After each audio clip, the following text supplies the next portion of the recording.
Well, Rise and Grind DMV, happy Saturday. We are waking up to a mixture of sun and clouds, but overall going to be tracking those hot and humid conditions. So keep it here. We'll have a full breakdown of that forecast up next.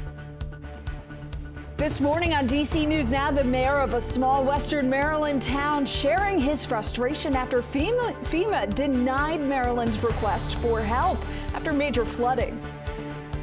And then the heat, it is back in the DMV. How many are trying to stay cool as the humidity just makes everything worse? And you're going to hear from neighbors near the old RFK site who could soon be neighbors with the Washington Commanders. You're watching the station covering all of the DMV. This is DC News Now. Good Saturday morning, everyone. Thank you so much for joining us on DC News Now. I'm Haley Milon. Let's take a live look outside. 7 a.m. is your time, and I can tell you it's already hot outside. That shot, we can't feel it, Brittany, but if we could, it would be sizzling because the mornings in the summer when it's already hot, that's the National Cathedral, of course, looking great. When it's already hot in the morning, that's how you know it's bad. Yeah, and it's not even just the heat that we're dealing with. It's also soupy outside. Yeah. Typical DC fashion, you know? And unfortunately, we just kind of got to push through. Yeah, you know, overall, as we head through the day today, we're going to be tracking the heat. We're also going to be tracking those humid conditions, and that's going to be sticking around as we head into at least the first half of the work week. So just stay hydrated. We are also going to be tracking a few of those isolated showers and storms this afternoon. So be mindful of that, especially when heading out and about. Satellite and radar is showing you a boundary just off to our south. That's going to be the reason why a few of those isolated showers and storms begin to pop up later on today. Temperature wise, it's very warm. We're already seeing a few locations flirting with the 80-degree mark at this hour. 79 currently in DC, as well as Annapolis, even Lexington Park. So yes, very warm here in the district. Back off to the north and west, you guys are a tad bit cooler, especially heading out towards the Cumberland area. Your current temperature 71 degrees, 77 currently there in Hagerstown, 74 as you head over there to Fredericksburg, Virginia. But regardless, today it's going to be hot, it's going to be humid, sticky outside, and that's going to stick around as we head through the weekend. So keep it here. We'll have a full breakdown of this forecast, Haley, and what to expect coming up. All right, Brittany. Well, don't just take Brittany's word for it. The sweltering conditions are no joke for anyone who had to be outside yesterday. From workers in the heat to kids playing at camp, everyone finding ways to stay cool. Our Daniel Hamburg is showing us how. At the Bethesda outdoor pool, kids are making a splash and cooling down from a long day in the heat. So hot today. I had to keep pouring water on my head to stay even the slightest bit cool. Lily had a long day at summer camp, so Dad Steve Snyder brought her to the pool. I think it was a sick joke that it was all that heat, and then as soon as we got here, the lightning started. So we're just still out here waiting, hoping to get in. Not to worry, they got inside eventually, along with many others eager to splash around. It feels really hot and humid and buggy. So what better day to have a floating obstacle course? But for both swimmers and lifeguards, a safety break at the 45 of each hour due to the heat advisory. Meanwhile, over in Silver Spring, it's a constant flow of people at the busy bus depot. It's too hot. It's too hot. It's hot. Just tired. The county supplying free water bottles on ride-on buses while supplies last, so everyone stays hydrated. There's a heat index of 105 right now. It's 105? Well, I think everybody should be inside. Oof, that's Daniel Hamburg reporting. In Maryland, a nonprofit isn't letting the extreme temperatures get in the way of serving the community. Staff members and volunteers at the Up County Hub handing out food to more than 200,000 families in Montgomery Village. They say working in the heat is tough, but it is worth it seeing the smiles. People are so gracious and so thankful for the food, and I'm just happy that we can contribute a little bit to facilitating that. Just to see all the cars and, like you said, all the people that we're able to help, it just means a lot, and it just really makes me feel good to know that I am helping.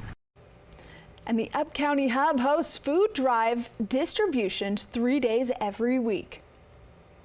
You can stay on top of the quickly changing conditions outside by going to our weather page at dcnewsnow.com/weather.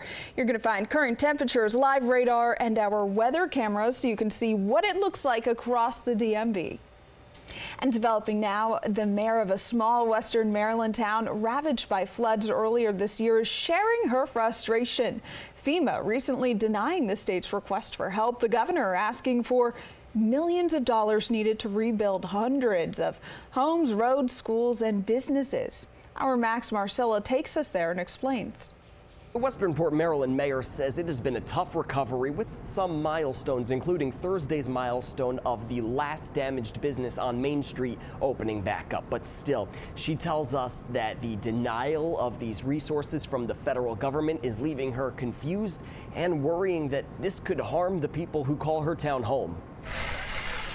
The damage to this town of less than 2,000 from storms back in May was unbelievable. We were on the ground as Maryland Governor Wes Moore toured the site with Mayor Judy Hamilton. The town's library was covered in mud. It's since been gutted. Students at the school had to be evacuated by boat, and yet 2 months later, FEMA has denied the request from Allegheny and Garrett counties for millions of dollars in relief. Maryland is appealing the decision. Without that FEMA funding, I foresee us having an even longer road ahead of us. We spoke with Mayor Hamilton on the phone. She says there's still damage to roads. They don't have a post office, and many homeowners need help. At a lot of homes, the bottom floors are gutted out in the homes. They've gutted them out. Now they need the resources. And this isn't about politics. This is about standing with our people. Governor Moore is blaming the Trump administration. We asked Mayor Hamilton if she thinks politics played a role. I would hope that politics was not ever put into a decision, but it does make you wonder. Now, sources familiar with the disaster request say it was not politics, but rather policy, why the denial was issued. The mayor says she hasn't been given a clear reason one way or the other. Now, as for its part, the White House did come out with a statement which reads in part, the president responds to each request for federal assistance under the Stafford Act with great care and consideration, ensuring American tax dollars are used appropriately and efficiently by the states to supplement, not substitute, their obligation to respond to and recover from disasters. Reporting at FEMA headquarters in Southwest Washington, Max Marcella, DC News Now. Developing now in Virginia, police searching for a mother accused of abandoning her 2-year-old son. Police say they found the toddler alone outside of a home in Woodbridge, and now they are looking for the mom, Alexandria Granruth. Investigators say Granruth left the toddler alone for several hours on Wednesday. They say she arranged for an acquaintance to watch him, and when that person showed up, the 2-year-old was by himself. That person called the police. Granruth is now facing child neglect charges. If you know where she is, you are urged to call police. Montgomery County Police hoping to find new leads in a decades-old cold case. It's now been 50 years since 15-year-old Kathy Beatty was killed. It was on July 24th, 1975. Her family reported her missing. Investigators say the next day her sister found her unconscious and missing clothes in the woods behind the former Kmart building in Aspen Hill. Police say she'd been sexually assaulted and hit in the head with a rock. She died a week later in the hospital, and half a century later, here we are, still no suspect. There's a reward of up to $10,000 for any information that leads to an arrest.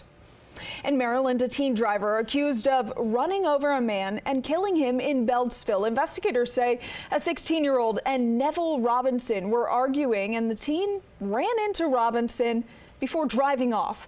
Police say the car was driving away. The 62-year-old shot at the car and missed. The man was rushed to the hospital, and he later died. The violence leaving neighbors there on edge. Just wish people would just learn something from this. Don't be such a jerk. If there's a problem, go to the police. You can call non-emergency, you can call emergency. Just be a little kinder. But it's just, very scary because that could have happened to my dad, could have been my mom, could have been I, my brother, could have been anybody. And it's just really concerning because it's, like I said, it's a very quiet neighborhood. This is Prince George's County's 43rd homicide of the year.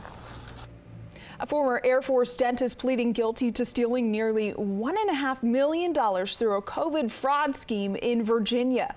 That's Mohammed Korayish.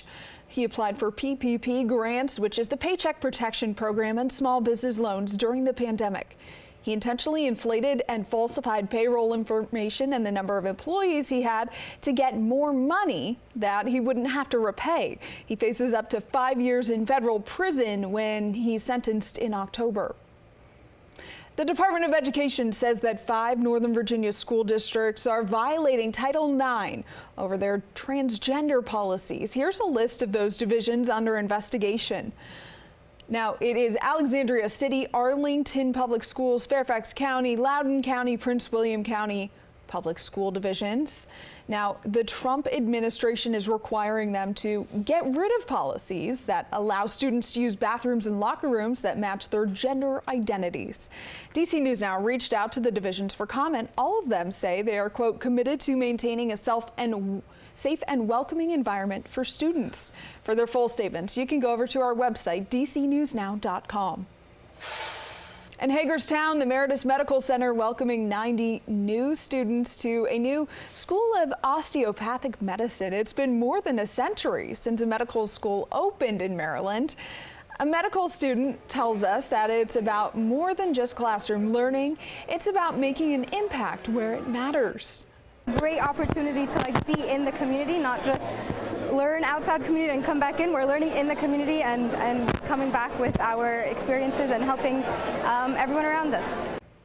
And officials at the school say it will encourage graduates to remain in Western Maryland after graduation to fill critical gaps in primary care and other high-demand specialties. Some good news for Metro riders. WMATA is wrapping up summer construction on the Blue Line. Franconia, Springfield, and Van Dorn metro stations will reopen this weekend. Crews updating the train control signaling system, rails, and lighting. It's all aimed to make Metro safer and more reliable for you. WMATA will start construction on the southern end of the Green Line. That begins on August 2nd, and it runs through August 31st. And you hear August 2nd, Brittany, and you think, oh, that's like a year away. No, it is, in fact, this coming week. Yeah. Can you believe it that this is the last Saturday of July?